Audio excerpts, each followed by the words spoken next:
ब्लीजर्ड। ब्लीजर्ड शब्द का हिंदी में अर्थ होता है बर्फानी तूफान।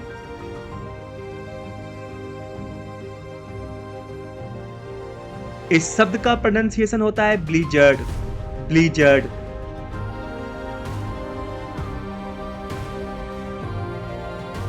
जाड़े के महीने में पहाड़ों पर आप सतर्कता बना के चलो। कब, कहां और कैसे तूफान आ जाए इसकी कोई खबर नहीं होती।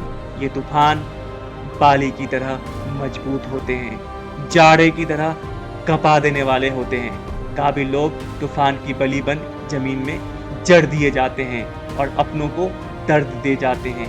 इसलिए भैया ब्लीजर्ड से सावधान, मरना नहीं है, तूफान में फंसना नहीं है।